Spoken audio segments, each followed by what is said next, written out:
Ce sera donc 19 ans de réclusion pour Maxime Lacave. C'est la qualification homicide et donc le meurtre qui ont été retenus par la cour. Le jeune homme de 21 ans est donc accusé d'avoir causé volontairement la mort d'Armel Blois ce 21 février 2016 après cette vente de cannabis qui a mal tourné, cette vente truquée de cannabis qui a mal tourné.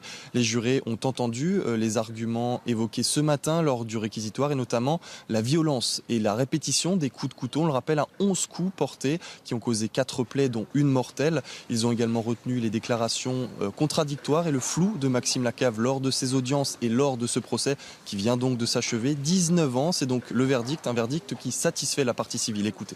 La Cour a su rétablir une certaine vérité dans ce dossier, la vérité qui découlait des éléments d'instruction. Et bien évidemment, c'est un très grand soulagement pour la partie civile, même si on ne se réjouit jamais de voir un homme condamné. La défense, elle, dans sa stratégie, a lourdement insisté sur le doute et les questions restées sans réponse dans ce dossier. Des doutes qui auraient pu bénéficier à l'accusé Maxime Lacave, mais ce n'a pas été le cas. On écoute la défense, forcément déçue. Nous sommes extrêmement déçus par ce verdict très sévère de la Cour d'assises du Haut-Rhin. Nous n'avons pas le sentiment qu'il a été tenu compte du fait que Maxime Lacave était un garçon bien inséré, sans histoire. Nous n'avons pas le sentiment que cette peine corresponde à ce qui devrait être la peine d'un garçon qui s'est retrouvé dans une telle situation. Et vous allez faire appel ?